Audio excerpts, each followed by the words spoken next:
Yeah, we can. There we go. All right. Excellent attendance today. Thanks for everybody showing up to learn a little more about DSCR, how to get it done, how to get into groups, what Liz has done. I'd like to take a moment to introduce the lovely Lizzie Lopez. Giving her a little more of an introduction. Lizzie got into the business in about 2005 as a loan officer. She did okay as a loan officer, but she noticed her talents were really in a lot of the details, which led her to doing a lot of processing and then kind of running teams. She took the processing to another level and was an underwriter for about 12 plus years, but she was recognized as a top 5 underwriter in the nation with Wells Fargo, which is a pretty big institution. So, you know, she knows how to kick ass, take names as to whatever she's doing. She's probably got the best work ethic of anybody I've ever met, regardless of mortgage business or not. And she started with Nexa in, was it December of 2022? Yeah, October. Yeah. Okay. Gave up her underwriting gig and came to the wild side of commission only, and started it right away, you know, and has done really well. And now she's in the top 10 at Nexa. And the irony to it is all she does is DSCR. So I thought it'd be a good idea to have her come in, share her insights, given her status at Nexa and then what she's doing right now. And, you know, kind of share with the groups as to maybe how to get into the investor world, what to look out for, and maybe some of the lenders that she really favors and why. So Lizzie, no further ado, please take it over and tell us what you got. Show us your stuff. Hey guys, super excited. Sorry, I got like a million people calling me. Today is extremely busy. So yeah, I've been in the business 19 years. I am also a real estate investor. I've been doing that since 2018. I was an underwriter and a real estate investor, and then I was a branch manager over at Fairway prior to coming over here. So if you guys are looking to get into the DSCR loan product, I would highly suggest that you get familiar with real estate investing, because they're going to want to know, you know, that you talk their language and you know what they're saying. I don't know if any of you guys are investors out there. If you already are, it's a perfect segue to get into selling this loan. You know, I don't pay for marketing. I never have.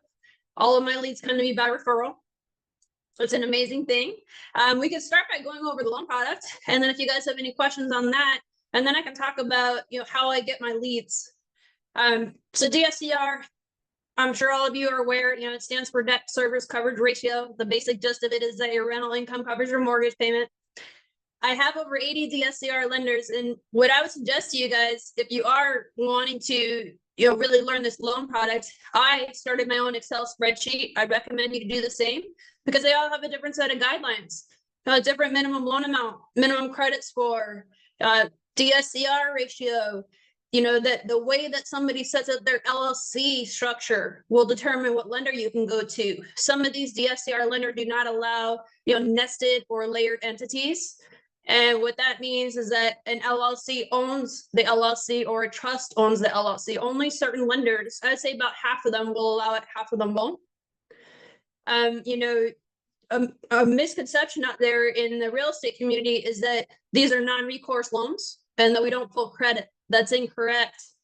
Every one of my DSCR lenders requires a hard credit pull. There are probably a couple out there, they're not signed up with Nexa, that don't require that, but all of our lenders require hard credit pull. Half of them will report to the personal credit report, half of them won't unless you're delinquent. So non-recourse means it's never going to show up on your credit report, even if you're delinquent. We do not have any true non-recourse lenders signed up with Nexa. So, I mean, there's so many different variables, you know, whether they have a lease agreement or not. We have lenders that can do it. You know, on a purchase, lenders aren't going to require a lease agreement, but if there's already a lease in place, they may ask for it. You know, UWM will definitely ask for it. I do a lot of loans with UWM. They require you to be licensed in every state. Not all these lenders do. That's one of the great things I love about this loan product. I don't have to be licensed in all the states. Only certain lenders require it, and only certain states require it. So I think I have 15 states I'm licensed in right now, but I can do these almost nationwide. in every state except for the 2 that Nexa is licensed in. So back to the lease agreement on a refinance, they're going to ask for the lease agreement. However, if it's a vacant property, we could still get these done.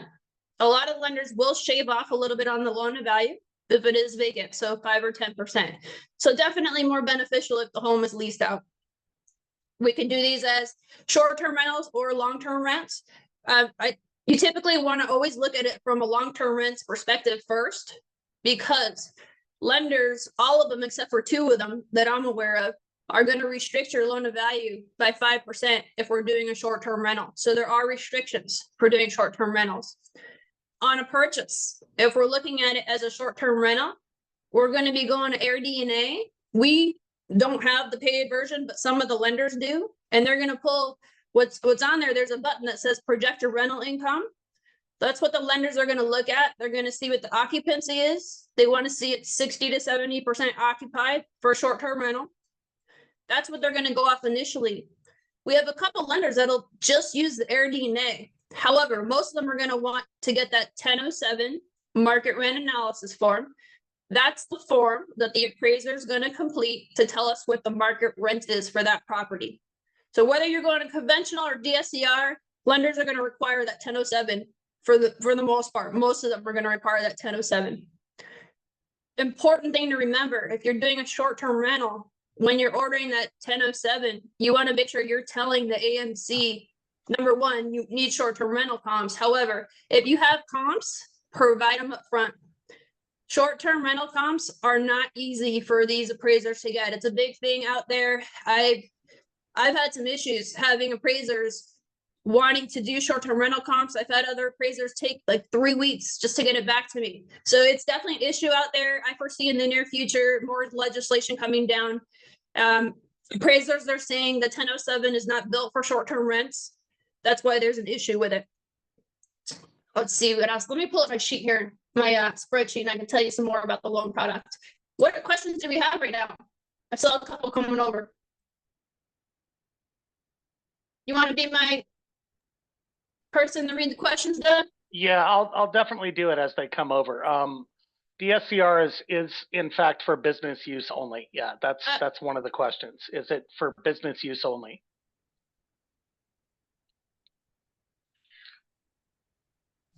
Liz, while you're pulling some stuff up, because I love that you jumped in true underwriter fashion and just started going guidelines.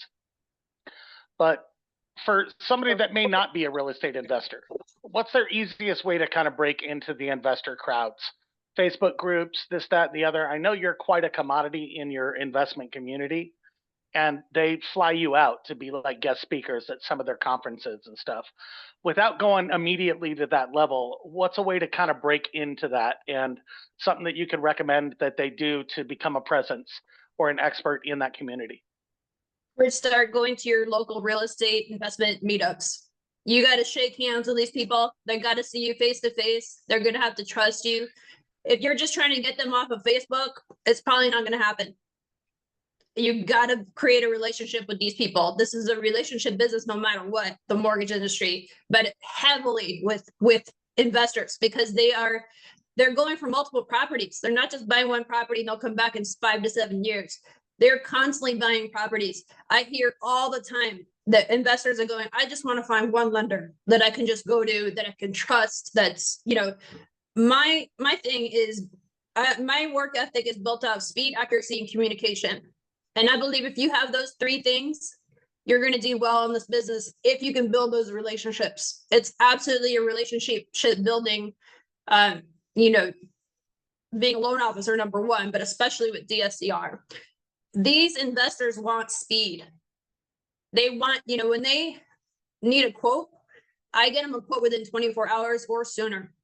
If you're going to take 3 to 4 days to get one of these clients a quote, you're going to lose them.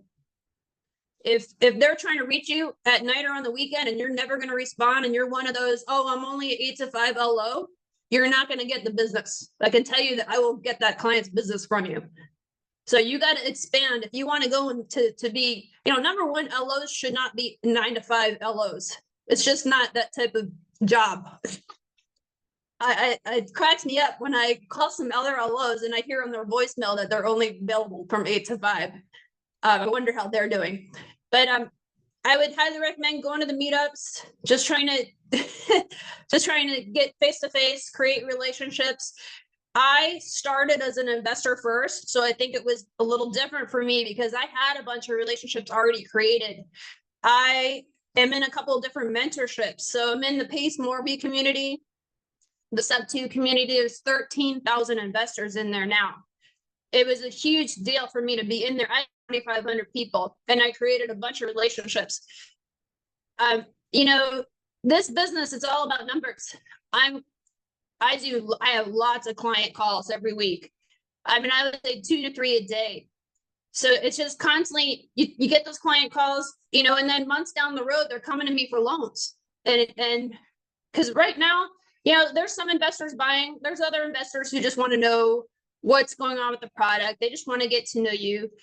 But I constantly have people coming to me from just calls that I've made months ago. So yeah, I would go to real estate investment groups, build that relationship up, and just, you know, keep in touch with them. But the most time you can get face to face with these people and just creating outside of mortgage, just creating a relationship with them, I would say is the most beneficial thing for you. And then, yeah, go to Facebook groups, start adding them onto your Facebook page, start posting about DSCR loan products.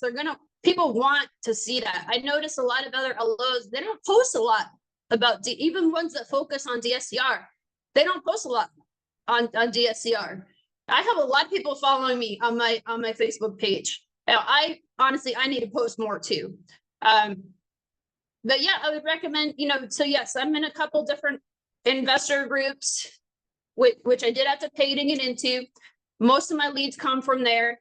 And as I do a loan and I do a good job, it's just, you know, one referral after another from these clients. I'm amazed. I didn't realize this was going to happen. Neither did Doug, because what did you call me when I first said I was going to do this? I said, don't be a one-trick pony and only do DSCR loans. And here she is, top 10 in the company, only doing DSCR loans. So insert foot in mouth. Yeah, totally. Yeah, I see some questions coming over here. So DSCR is only for investment properties. When you say only uses business income, so it's using rental income. It is business income, if that's what you're inquiring about, but it's using the rental income on the property. Oh, we got somebody in here, underwriter. Very good. Well, you know, underwriters make great LOs as long as you can be extroverted and talk to these clients, because I can tell you there's so many times I've fought conditions, especially with UWM, because they have new underwriters over there, and I've gotten them overturned many times where a lot of LOs wouldn't even know that they could get it overturned because they've never been an underwriter. Let's see, lowest minimum score. So ACRA will go down to a 575 on the FICO. They're our lowest score. However, Velocity Mortgage, they have this awesome product. It's our only lender that allows a second seller second, a true seller second. You're going to have a lot of investors coming to you going, well, I just want to, you know, they call it the Morby method. It's having the seller put on a second lien after closing, or having the seller be part of the LLC. It's a fraudulent loan. And I tell people that I won't do those loans. You can go to another LO that's not licensed, but I'm not going to do those loans. However, Velocity Mortgage allows a true seller second. They'll finance 50 to 75%, 10% down for the client. Seller covers the gap. My investors love that lender, that loan product. Velocity has a no minimum FICO, no minimum trade line. Hey, real quick, go back to that product. What's the exit strategy on that product, the seller second? Well, I mean, it's a long-term financing DSCR. So these are 30-year fixed principal and interest loans. Typically, there are interest only, there are ARMs, and there are 40-year AMs. However, I'd say 1% of investors might be curious about that. I've never had an investor do anything but a 30-year fixed P&I. So, you know, you're talking the seller into whatever terms you come up with them. You're writing a note between the buyer and the seller, writing a note between themselves. It's going to be recorded at closing at the same time as the first. So the exit strategy is whatever the buyer and seller come up with. It could be 30 years if the seller is open to it. Most of the time, it's probably not. It'll probably be a 5-year balloon or something like that with low interest rate. Minimum loan amount. Given the amount of people that are in the room, if you guys want to just raise your hand and ask the questions directly, maybe we can cover more ground just by doing Q&A, and then maybe let Lizzie finish up with whatever she missed. Yeah. These questions here, and then you guys can raise your hands. Minimum loan amount. So UWM, no minimum loan amount. They're the only lender with no minimum loan amount. However, the caveat is you have to be licensed in every state. Currently, you have to be licensed in every state that you do a loan with them. UWM, I have many loans with them. They price phenomenal. They have some of the lowest interest rates out there with no prepayment penalties. DSCR loan has prepayment penalties. All these lenders are going to price you with a prepayment penalty. It's typically going to be a 3 or 5 year. Conventional government, there's no prepays. This loan, you need to make sure you're telling your client their price with prepayment penalties. However, we can always price it with a 1 year. Some lenders will allow us to price it with no prepay. However, UWM, because they have their own pricing engine, I use them a lot in their pricing engine to give quotes, has phenomenal rates with no prepayment penalties. They do condition heavily on a DSCR. So their conditions are they're pretty evasive compared to other lenders. They're going to be picking it at large deposits. But they recently had a guideline change. Now their ratio is only a 1. It used to be a 1.15. Now they're allowing cash out to be used for reserves. So I have a feeling UWM they're just becoming a little more laxed on their guidelines because other lenders aren't as stringent. So no minimum loan amount, UWM. The next up is going to be, 75,000. We have Capital Fund 1 and they claim to do 50,000. I don't use them because they're like another broker. They're going to be charging 2 points on top of my 2 points. 95% of these DSCR lenders do not charge points. So the origination fee is going to me. I do not use a lender that charges points unless I absolutely have to. There's a few lenders that'll just charge origination. So then you're charging your client 4 points. I'm not going to go to lenders like that. Let's see what we got here. How do you determine? So 50,000 is Cap Fund 1. Next up is going to be 75,000. We have a handful of lenders. That's why I highly recommend you to build your own spreadsheet. I have all my lenders on my spreadsheet with all different tabs. Minimum FICO, minimum loan amount. Do you do blankets? DSCR minimum, short-term rental income. Do you report to personal credit? What's your seasoning for cash out? They all have a different guideline. We have a few lenders that are at 3 months. That's going to be your minimum seasoning for a cash out. Conventional is 12 months now. DSCR, you can do it at 3 months. Most lenders are at 6. Some are at 12. However, we have 4 that are at 3 months. We've got RCN Capital. Who's the other two? I think it's Jet Mortgage. Let me check. There's Title Loans. I don't know if Title Loans is actually signed up with Nexa though. I have never used them. Let's see.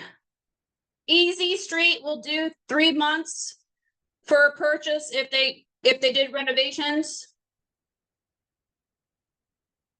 Lending One, who used to be our lender, I don't think they are anymore. They'll do 3 months with a lease. RCN will do 3 months if there's prior financing. Jet Mortgage will do 3 months. And then, like I mentioned, Title Loans, but I'm not sure if they're actually signed up with us. We can do manufactured homes, condos, single family, multi-units. There's one lender that said he told me he could do up to unlimited units. Let me find out who that is. I'll tell you guys.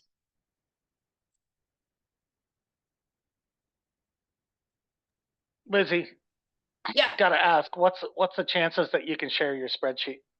I won't share it. Okay. It's If you don't ask, the answer is always no. yeah, I've had so many people. I'm thinking about maybe patenting it and selling it, but I Okay. won't share it. It's taken me so long to build this up. I get it. You I know, get it. and it's my bread and butter. Absolutely. Absolutely. Look, I had So to I ask. apologize, but I won't share it.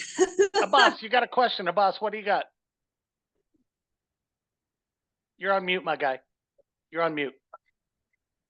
Sorry. Okay, I have a client who is a contractor. He has a construction company. He has two companies. One is a corporation, which he does all the construction business through, and he has an LLC. He is the only person in the LLC. Under his LLC, there are 4 properties. 2 of them are rentals. One of them is residential. The second one is he rented it to a company, so it's a commercial. He has 2 empty lands that he want to build a shopping center on it. Plus, he has his own house. All of these properties are paid off. There's nothing owned on them. So, what can I advise him to do? Can he use this program? So DSCR is not for land. It is It's for also single not for families. shopping centers, right? Correct. Yeah, he's Right. gonna Yeah. build this. Yeah, that's a commercial deal, Abbas. It's mainly for residential. I Oh, have so some commercial lenders I can refer you to that I use a lot. Okay. 3 of them, actually. Yeah, please. The lender that allows unlimited units is Gen Wealth Capital Commercial, and the guy's name is Presley Noonley, if you guys are curious about that. And that's your 5+ units, right?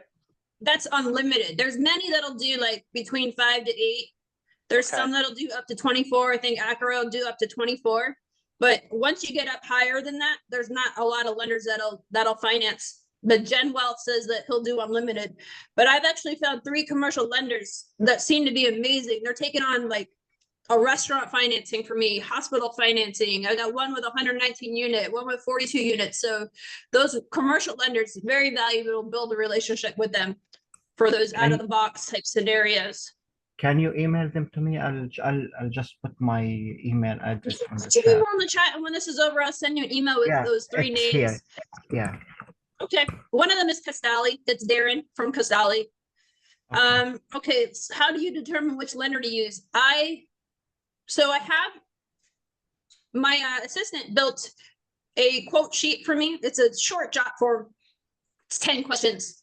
It's what I have my investors complete when they want to quote, property address, what's your estimated credit score? We need the taxes, the insurance, the market rent.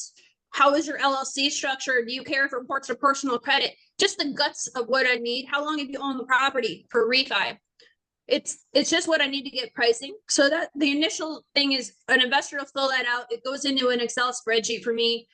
I tell them I'll get them pricing within 24 hours based off of the parameters that they put in there and the conversation I had with them. I take notes whenever I'm on a client call so that I know, okay, they don't want it to go on credit. They have this LLC, this, based on that and the quote, I'll go to my spreadsheet and I'll say, okay, here, let me see if I can just share this. I'll show you guys what it looks like real quick.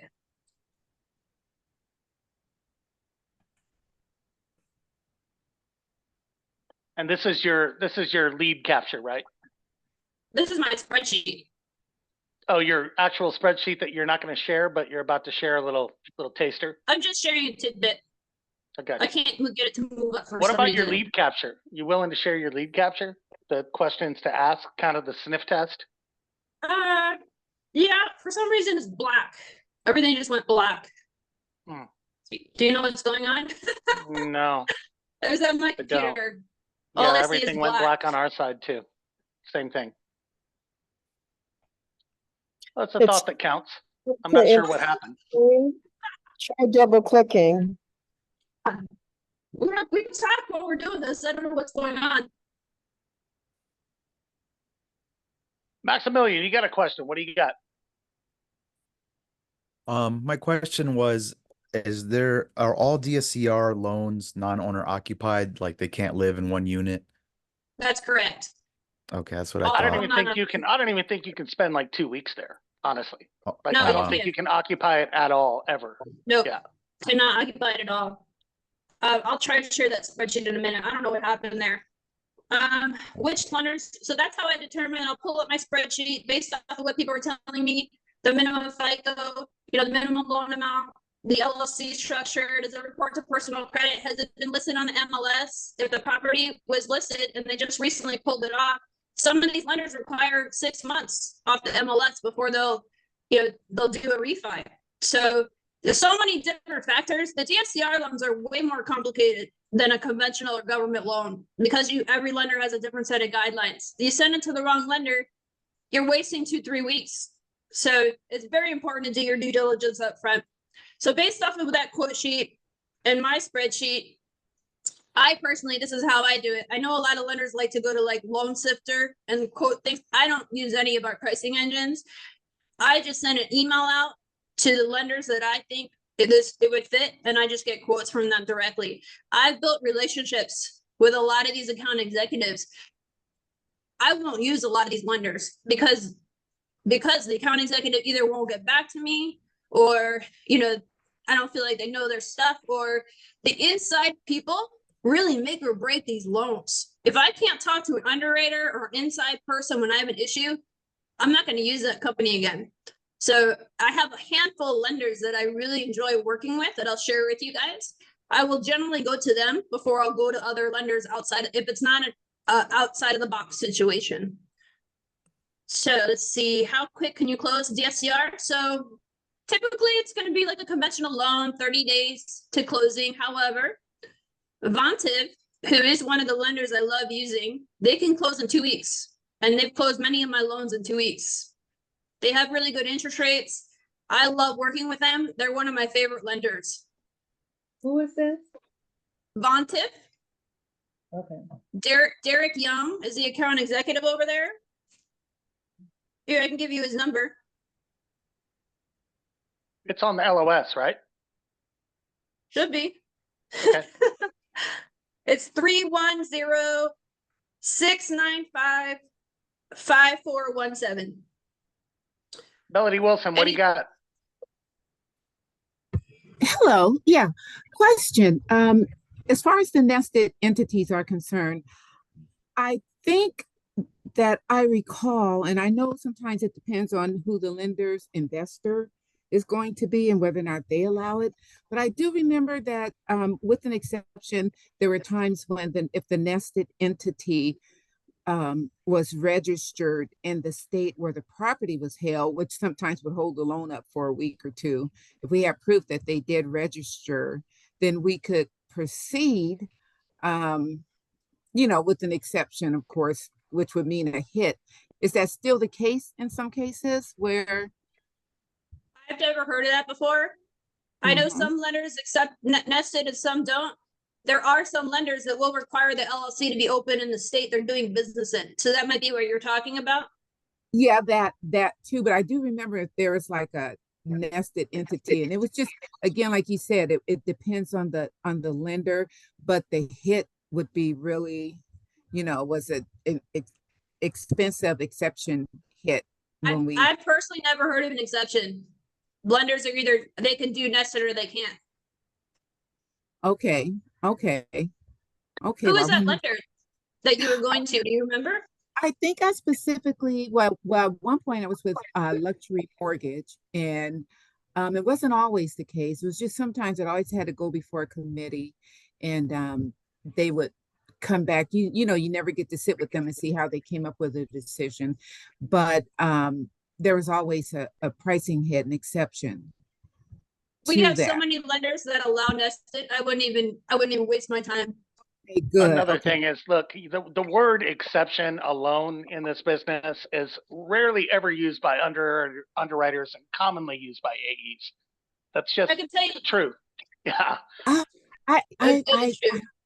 It's just, I think that unfortunately I have worked with lenders where they would use a lot of exceptions to get things through that wouldn't normally get through, and like the brokers would be screaming their or originators they're screaming their heads off about the hits, how much it would cost them for those exceptions. But I guess, like you're saying, I'm new to Nexus, so I apologize. But with us having so many lenders, I guess I can avoid a lot of those type of issues. I don't have to concern myself with that.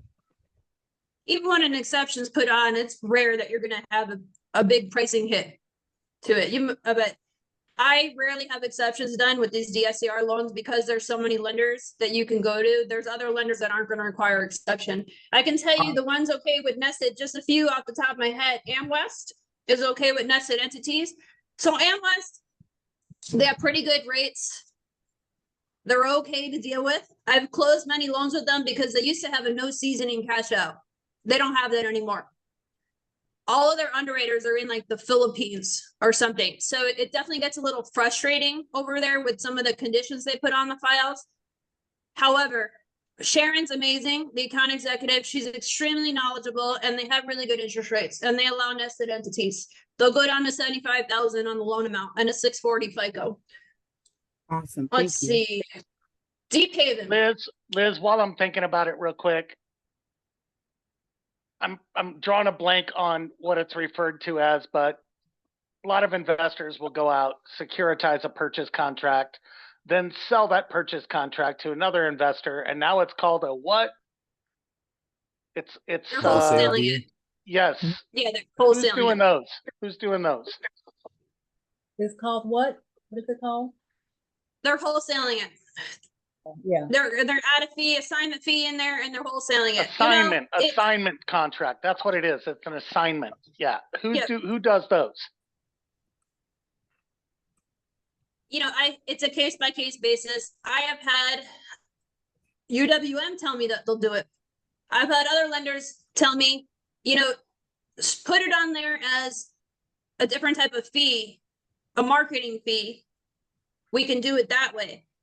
However, some of the investors don't like it because once it's on there as a marketing fee, now the buyer and the seller, everybody knows what that person's getting paid. They do it as an assignment because they're trying to hide the fee that they're getting paid. Yeah, of course. And the lender's problem is there's two purchase buyers, right? That's their problem ultimately, right? Yeah. There's two people in one entity. Where are we closing this? Who's actually buying the house, right? Right, because the seller needs to be on the purchase agreement, on the appraisal, and on the title report.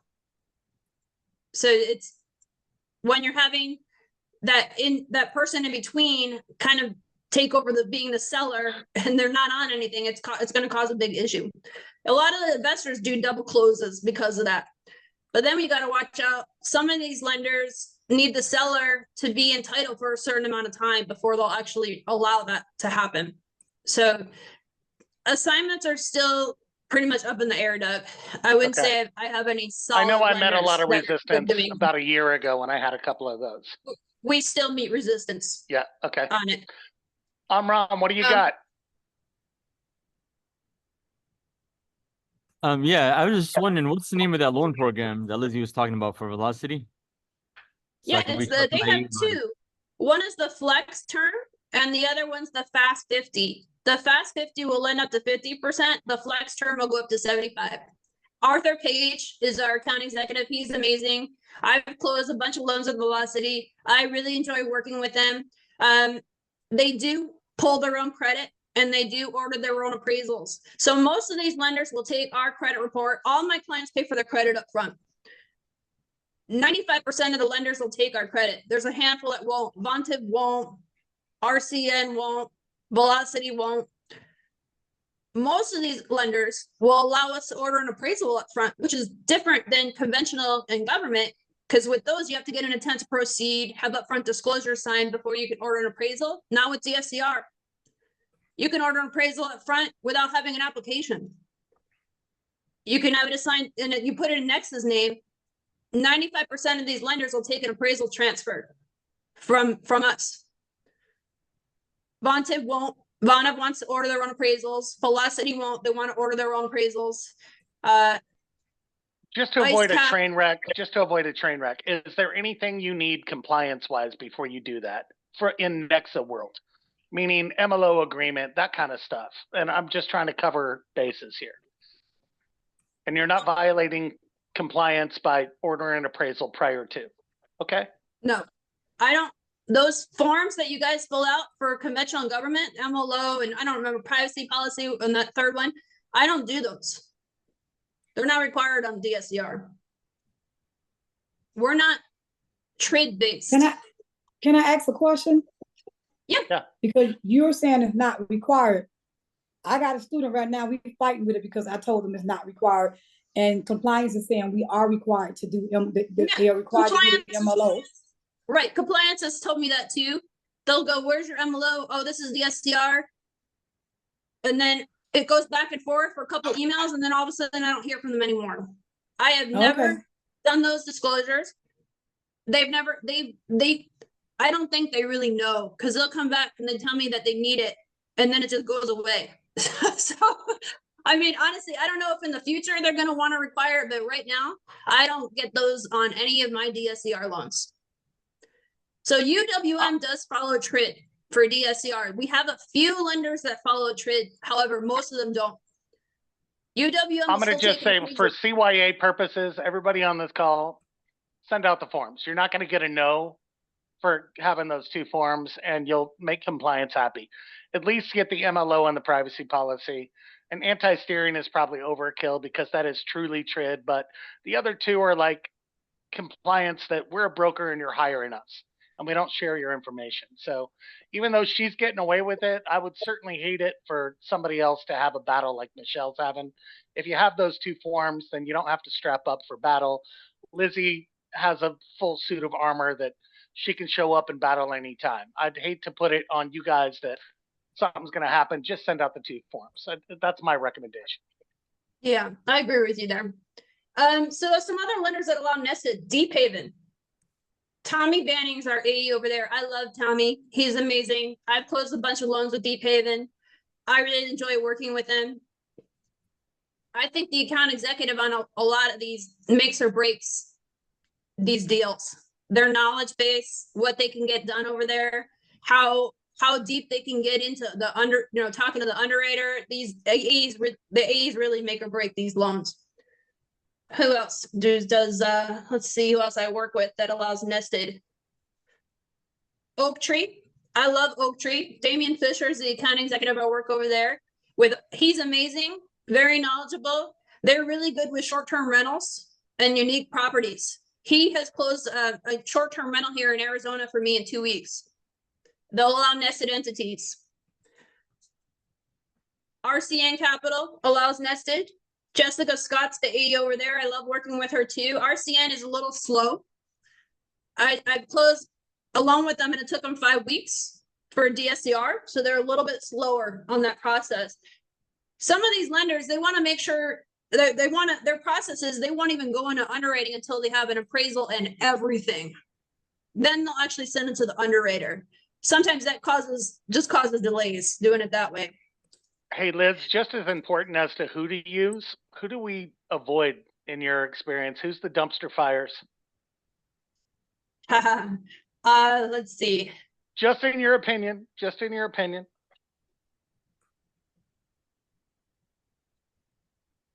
I've used Carrington Mortgage before.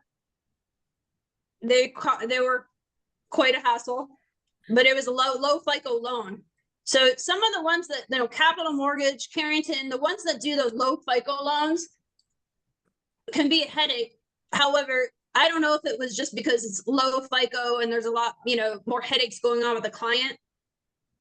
However, they were a little harder to get the loans through, although I did get them closed. IceCap, I closed a blanket loan with IceCap.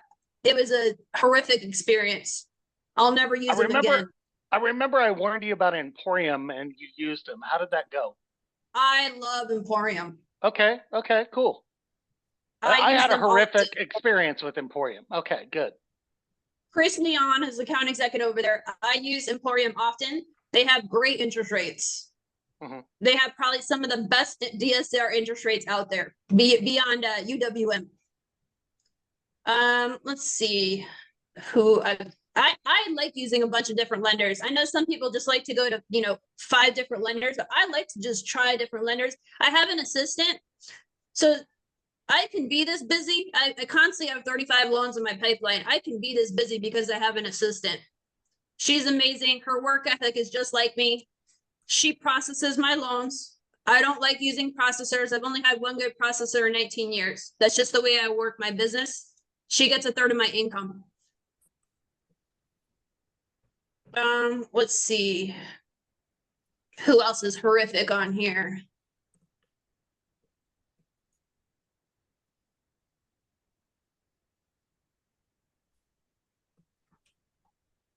I would say those are probably the worst ones that I've worked with. I mean, I Boss, have you a had lot of, another question. What do you got, man? That's for me, right? Yep. Yeah, I want to ask, I have an investor actually, a foreign investor who registered their foreign company in the US. They are very recent, they don't have a credit history, but what they want to do is they want to buy properties that need fixing, fix them up, and then sell them. Is that come a part of the DSR or that's also a commercial loan? no renovation funds. We have many hard money lenders. But Hard money. DSCR, no renovation funds, is long-term financing. Oh, I see, okay. You're looking for fix and flip, my guy. Yeah, fix and flip, right, exactly. I looked at Nexa Mortgage, Nexa Support, and I only found 3 lenders listed that can do these things. Given that this is a DSCR class, I'm going to keep it from like going off the rails. But Lizzie, do you have anybody fix and flip that you can recommend really quick? Yeah, I mean, Vontiv is one of them. Okay. I send a lot of my fix and flip scenarios to Vontiv. We have a lot of fix and flip lenders. Okay, what's the name again? Vontiv, That's VANTIVE. VONTIVE. ROC Okay. Capital is another horrific lender I wouldn't work with. Okay. They do fix and flips though. So I think they're better at fix and flips than they are DSCRs. They're not very good on DSCR side. Something you guys might hear from these investors when they're talking to you, do you do pad splits? It's the new, I mean, it's been around for a little while, but all the investors are talking about, almost every conversation I have, somebody's asking me about pad split financing. Explain what it is, please. Yeah, pad please split is explain. renting by the room. So basically, pad split is a company and they have a model and they actually will sign the lease with the client and then they'll rent it out by the room and then just pay the client. It's like a short-term rental. You want to ask the client, if it's a refi, have you restructured the home? Have you knocked down walls, added walls? Because if you're changing the structure of the building of the house, some lenders are going to have a big issue with that. If you haven't changed anything and you're basically just running it off short-term rental model, there's lenders that'll use that with 12 months of history. Vontiv, one of my favorite lenders, is actually talking about coming up with pad split guidelines. So they actually might have pad split financing. No lenders have pad split financing right now. We look at it more as a short-term rental. But you definitely want to see if they change the blueprint of the house, because if they did, you're only going to be able to go to a couple lenders. Truly Capital will finance a pad split with 12 months of history. Let's see. So you've already got to have your 12-month of rental history, or basically border income is what we know it as. But leases in place, you got to have 12 months already under your belt before you do a pad split loan, right? Well, it's one lease you're signing with pad split. You're just getting rental income sent to you, just like if you put your home on Airbnb, excuse me, and they're just sending you monthly income. It's the same thing. Okay. Pad split will just send you monthly income. So you just have the one lease though that you're signing with pad split generally. Vizio will actually do rent by the room. So you have any clients that are doing long-term leases renting by the room, you can go to Vizio. Matt Priester is our AE there. He's amazing. I have a loan going with them right now. I really like working with them. They're really good for those unique short-term rental properties also. Tips for DSCR under 75,000. What do you mean by tips, Al? I mean, UWM is basically the only lender I use. I think that was my question. I've been pricing some for an investor in Ohio, and I was just wondering, how do you price it for that low? UWM's pricing engine.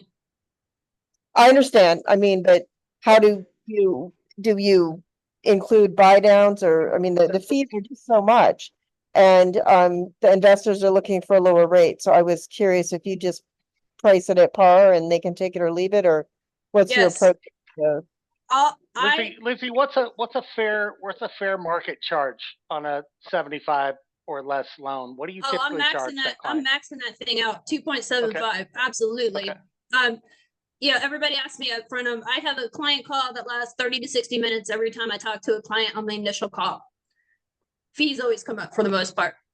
You know, I let them know I'm gonna make 5,000 to 7,000 on your loan, but I can't when it's little loan amounts, 100,000. We're capped at 2.75.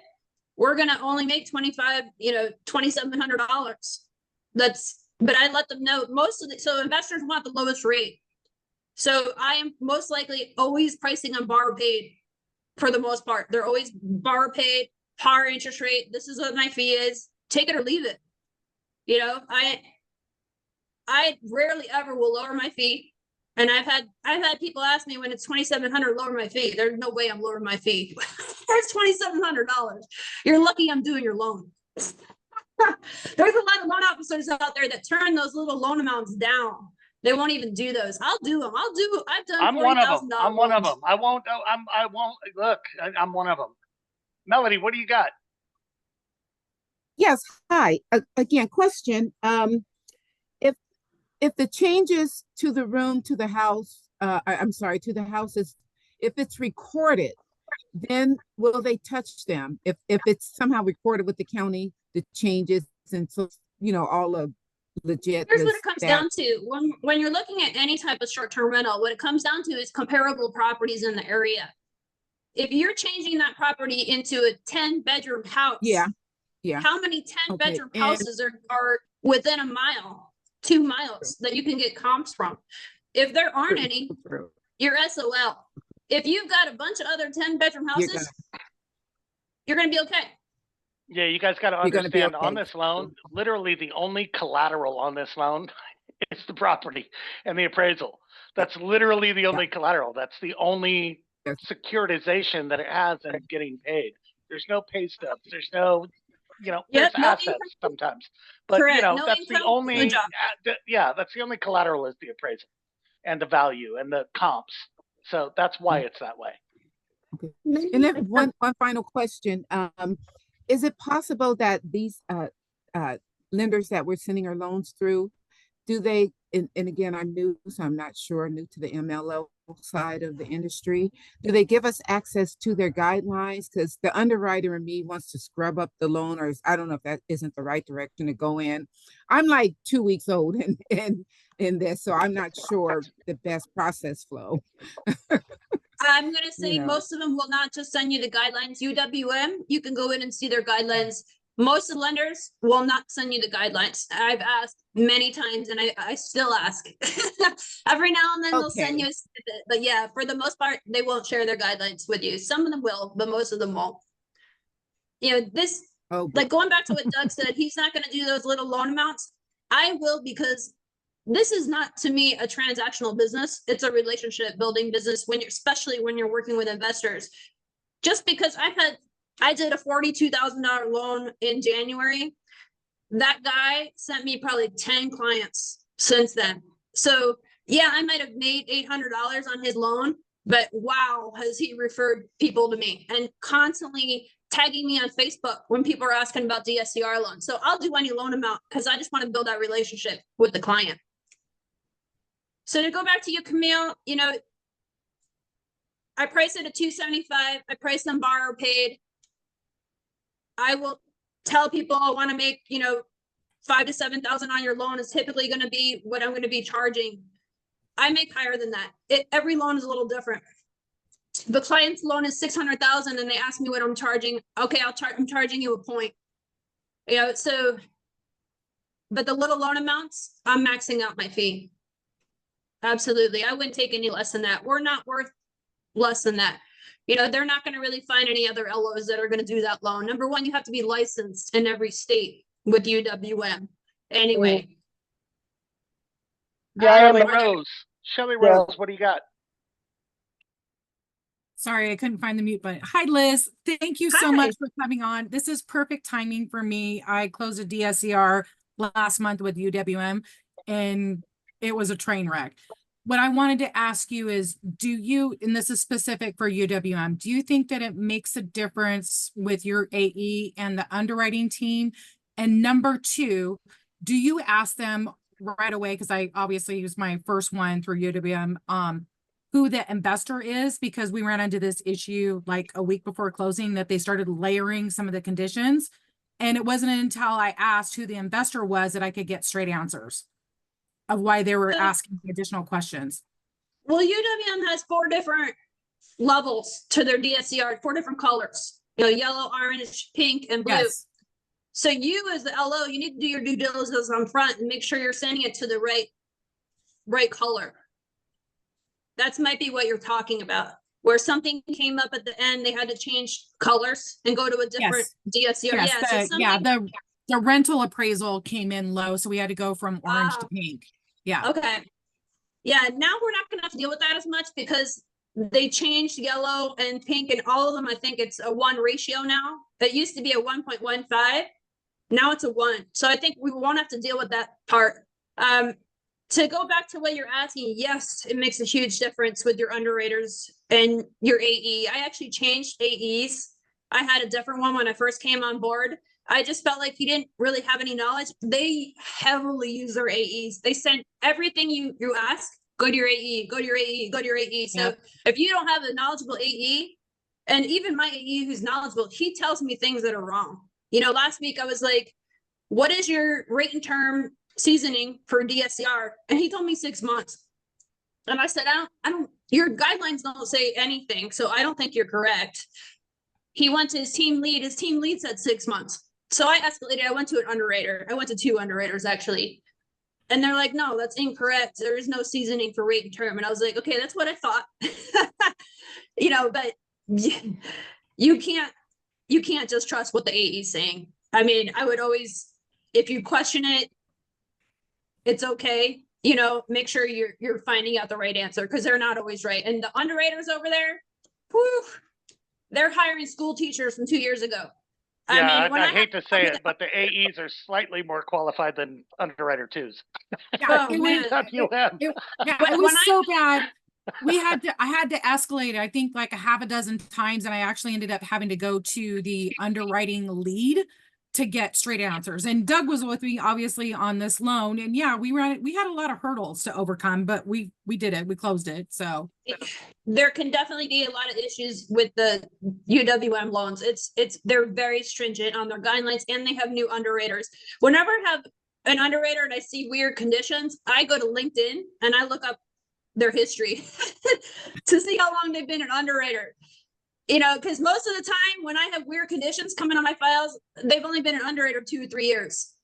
At that point, I'm like, okay, I know this is getting escalated right away. I'm going to the team lead. I have gone to, I can't remember her name, but she's like the overlooks all the underwriters to go waive conditions for me. Because those underwriters stick their feet in the ground too. Like they think they know it all and they can really be putting many times they put conditions on there that shouldn't be there. So Agreed. that's the Yeah. one thing you got to watch out with UWM. They have unseasoned underwriters over there. yeah, Some we of them. figured that out real fast. Thank you very much. I Yeah. appreciate this class. This is, like I said, perfect timing for me. Awesome. Zeke, what do you tips for got? winning- Hey, sorry, I joined late, so I'll watch the recording. I just touched something maybe you already answered to Camille. What are the best lenders to work with foreign nationals, no FICO? You know, Forget the loan once amount again, for now. I mean, it's with a low no loan FICO. amount. It's a low loan amount. UWM, they don't do, they do low loan amount, but they don't do foreign national, no FICO. So I'm kind of, I haven't done a lot of foreign nationals, so I can tell you that Acura does foreign national. who? Acura. Accra. Okay. Yeah. NPO will do them to 70% LTV, probably on a purchase. I know AmWest does foreign nationals. Let's see. I don't know about the no FICO though. You're gonna have to ask. Valair does foreign nationals. Champions does foreign nationals. Yes. Vantiv, if you have a foreign national with credit, Vantiv can go to 80%. They've got a bunch of conditions that the person has to meet, but they will go to 80% for some foreign nationals. Velocity will do foreign investors and foreign nationals, depending if they live in the US or not. So Velocity will probably do that one for you. Thank you. I called Future Financial regarding this issue because my investor is both foreign national and no FICO. And they told me they will do the loan, but they only will give they have to put 40% down. Like I called them for this buy and flip. They probably have to put more than that down. I haven't found out. Who's Who's that the lender that lender? told you? Future Financial, they told me they require 40% down payment. If they don't have 20? FICO, 40. 40, 40. yeah, okay. I was gonna say, Yeah. I thought you said 20. I was like, there's no one who would do 20 except Vantiv. So That's good is to know. Future Financial good company to work with? I've never worked with them before. I've never even Okay. heard of them. I'm gonna have to give them a call. Yeah, I did call them, yeah. Tips for winning the business when you're, honestly, all of my clients come to me by referral. I don't even ask them about other LOs. I don't even know if they're shopping other LOs, and I don't care. You can work with me or you can't. If you want speed, communication, and accuracy, you can work with me. I don't know what other LOs are doing. I don't care. Honestly, I don't mind giving away my tips to other LOs and my lenders because I don't feel like we're all fighting for the same business. There's so many investors out there, so many loans out there. But any tips? I would just ask them send you an LE and you'll see if you can beat it. I think building the relationship with the client is your biggest tip. People want to work with people they like and they trust. Beyond that, yes, a lot of investors are rate and fee conscious. Get the LE, see if you can beat it. Hey, given that we are approaching an hour into the class right now, and Lizzie is obviously a very busy person, I want to respect her time. Let's wrap it up with Camille and whoever else might have one or two questions, and let's let Lizzie get on with her day. Camille, what do you got? I wanted to go back to the meetups. I'm in California, that's where I'm based, and I tried going to meetups that I found on that app Meetup, but they're actually full of the kind of people who have no money and think they're going to somehow get their first investment property without actually putting their cash in. So let's find the real investors that actually know what they're doing and have money and can do a deal worth doing. Is there an app or an organization that you would suggest I look for the right kind of meetings? Because these ones are not the right meetings. I know that. Any investor group you go to, you're going to have plenty of investors that are newbies looking for money. Some of our DSCR lenders allow the money, the down payment to come from somebody else. Velocity, as long as it's in the bank account, they don't even ask where the money's coming from. So, but I would still go to those meetups because I think you're still going to meet some investors that, do have experience, and the ones that don't may eventually have experience and be able to come to you. I still talk to a lot of investors that have never done a loan before. I've never, they're just getting involved. I'm just building a relationship with them. I would see, Sub 2 has a lot of meetups over there. Try and go to a Sub 2 meetup. Any of the, there's a lot of investor, people on YouTube that talk about being a real estate investor. Any of those people that have meetup groups, I would go to those. But I would just try a different one, Camille. If the one you went to has no investors that are experienced. I know, like in October 2nd, I think it's called Leverage Con. I'm going to that. I think it's in San Diego.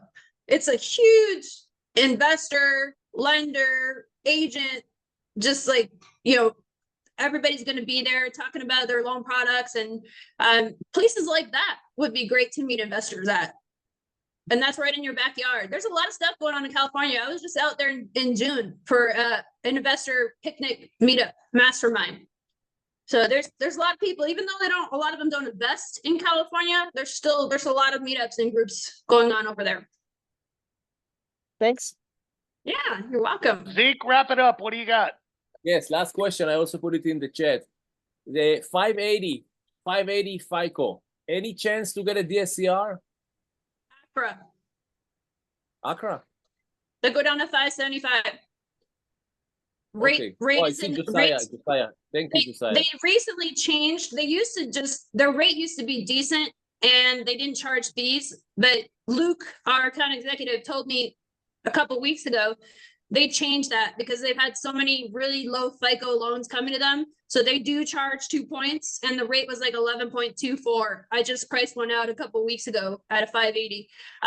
Velocity has a no FICO loan. So check with Arthur Page too. Thank you.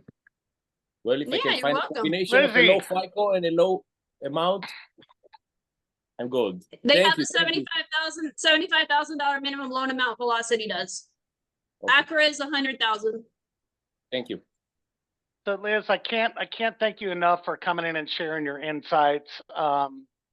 You know, once again, in full respect to your time, I want to make sure that you can get in and out of here. Is there any departing anything that you'd like to say before you leave? I mean, I think I kind of said it all. You know, this is a relationship business, no matter what loan product you are going after. You've got to be like, you got to like talking to people to be a loan officer, number one. Value that initial client call, build that relationship. Have, you know, just try and get as many calls as you can. This is a numbers game.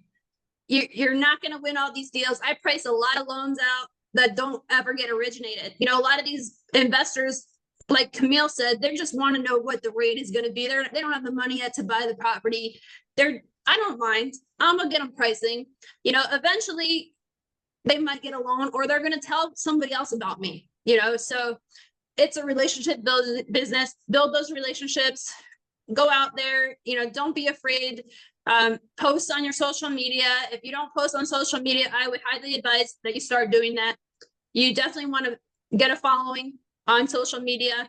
And you got a great person who, you know, and Doug here, he was my mentor when I first got in this business in 2005. He forgot to mention that piece. He's phenomenal and has a huge wealth of knowledge and experience behind him. You guys are in really good hands with Doug over here. And you know, if you guys want me to come on, I can do another call. I know this one went really quick. I am getting LASIK in an hour and a half, so I do have to jump off soon. But I love teaching people, and I don't mind, you know, besides sharing my spreadsheet, I don't mind giving away all my knowledge. Well, it's been an amazing pleasure to watch you succeed here at Nexa, especially given that you're in my downline. But yeah, we'll wrap this up. And I would love to have you back maybe in a month or something like that. And you know, the attendance on this is probably the best attendance I've ever had in a class. So I would love to have it back. We have instructors, we have other people's students, my own students. This has been a really tremendous help. So thank you very much, Liz. Honestly. The last thing I want to tell you guys is, you know, keep your head up. This business is hard. You will get beaten up. It's the nature of the business. You got to have thick skin. You're going to have days that you're going to want to cry and you're going to want to kill yourself. It's just, you know, that's a little dramatic there, but it just happens. It took me about 8 months. Once I branded myself the DSCR mortgage gal, it took about 8 months to get consistent people coming to me. So I had to fight my way through 8 months of bad income, you know, not being able to pay my bills, struggling. It was hard. So, you know, just keep your head up, you guys. In general, mortgages are not easy, but focusing on a loan product in itself and trying to build up that clientele is not going to be easy. You just have to persevere. Amazing. Hey man, I hope they don't cut your corneas open to where you can't see anymore, dude. Too. Next time we see you, it'll be without glasses, I'm sure. Yeah. All right, thanks again, Lizzie. We're gonna let you go. Take care of your stuff, and thanks again. You're welcome. Bye, you Thank guys. Feel you. free to reach out to me. If you guys have questions, feel free to reach out to me. My doors are always open to everybody. All right, we can go ahead and stop the recording, Ariane.